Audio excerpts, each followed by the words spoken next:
না, আমরা আমাদের জায়গা থেকে এটাকে মতানৈক্য মনে করি না।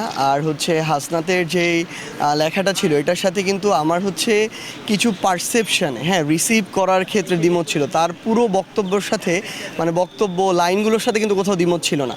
একটা জিনিসকে ওর জায়গা থেকে যেভাবে রিসিভ করেছে খুব স্বাভাবিকভাবে আরেকটা মানুষ আরেকভাবেই রিসিভ করবে, এটা মনে হয়। সেম একটা জিনিস আপনার যেরকম মনে হবে আরেকজনের ওরকম মনে নাও হতে পারে ওই জায়গা থেকে। কিন্তু যে বক্তব্যগুলো দিয়েছিল যে একটা হচ্ছে নতুন করে আওয়ামী লীগ, রিফাইন্ড আওয়ামী লীগের যে আইডিয়া, এই সামগ্রিক বিষয়গুলোতে কোনো দ্বিমত ছিল না। এবং আমরা আমাদের জায়গা থেকে স্পষ্ট করে আমাদের পার্টির পক্ষে যেটা বলেছি, আমরা ওই জায়গায় আমরা সবাই ঐক্যমত যে এখানে শুধু বাংলাদেশ সেনাবাহিনী না, এই বাংলাদেশে আর কেউ যেন আওয়ামী লীগের যে কোনো ভার্সনের গল্প না শোনায়, এক।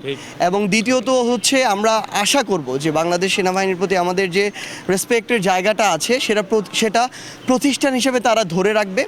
বাংলাদেশের অভ্যন্তরীণ যে রাজনীতি, এই রাজনীতিতে তাদের যে আমরা কখনোই তাদের কোনো হস্তক্ষেপ প্রত্যাশা করব না, বরং তারা প্রতিষ্ঠান হিসেবে দেশের প্রতি তাদের যে দায়বদ্ধতা, তাদের যে কাজ, সেটা তারা ঠিকমতো পালন করে যাবে, এটাই আমাদের প্রত্যাশা। না, এটা তো আমরা আমাদের জায়গা থেকে স্পষ্ট করে বলেছি। হাসনাত তার পোস্টে বলেছে, আমিও আমার পোস্টে সেম কথাই বলেছি, এই কথাগুলো এসেছে। এবং আমরা আমাদের পার্টির পক্ষ থেকে যখন প্রেস ব্রিফিং হয় তখন আমরা এই কথাগুলো উল্লেখ করেছি। এবং আমাদের ভিতরে যেভাবে আপনারা দেখাচ্ছেন যে মতানৈক্য, আমরা মনে করি এটা কোনো মতানৈক্য না, এটা স্বাভাবিকভাবে যে যার পারসেপশনটা তুলে ধরেছে। তবে আমরা অ্যাজ এ পার্টি হিসেবে সামনে আরও ভালোভাবে ফাংশন করার জন্য এই বিষয়গুলো নিজেদের ভিতরে আরও সুন্দরভাবে আলোচনা করে আমরা সেভাবে প্রকাশ করব। এবং আমরা মনে করি যে আমাদের যে ছোটোখাটো কিছু সীমাবদ্ধতা আমাদের চোখে নিজেদেরও পড়ছে, আপনারাও ধরিয়ে দিচ্ছেন, আমরা খুব দ্রুত সময়ের মধ্যে সেগুলোকে ওভারকাম করে সামনের দিকে এগিয়ে যাব। না, এটা তো অবশ্যই এখন এটা একটা একদম ব্যাধির মতো হয়ে যাচ্ছে এই গুজবটা।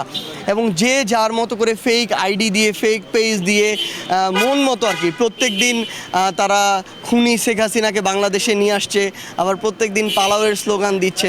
তো আমরা আমাদের জায়গা থেকে মনে করি কি, এটা যেমন আমাদের অবশ্যই এখানে সেল করতে হবে, বাংলাদেশে এখন অন্তর্বর্তীকালীন সরকার কিংবা সামনে যে নির্বাচিত সরকার আসবে তাদেরও এরকম অ্যান্টি প্রোপাগান্ডা সেল করা উচিত, কারণ এটা মানুষকে বিভ্রান্ত করে, জনমতকে বিভ্রান্ত করে। এবং আরেকটা গুরুত্বপূর্ণ বিষয় হচ্ছে জনগণকে এই বিষয়ে সচেতন হতে হবে। একটা জিনিস আমি দেখলাম আর ওইটাই সত্য বলে বিশ্বাস করে নিলাম, এটা কোনোদিন হতে পারে না বা হওয়া উচিত না। একটা খবর একটা নিউজে এসেছে মানে ওটাই শতভাগ সত্য, এটা মনে করা উচিত না। সব কিছুর প্রোস অ্যান্ড কোনস আছে, এইটুকু যেন আমরা যাচাই করে আমাদের সিদ্ধান্তগুলো নিই।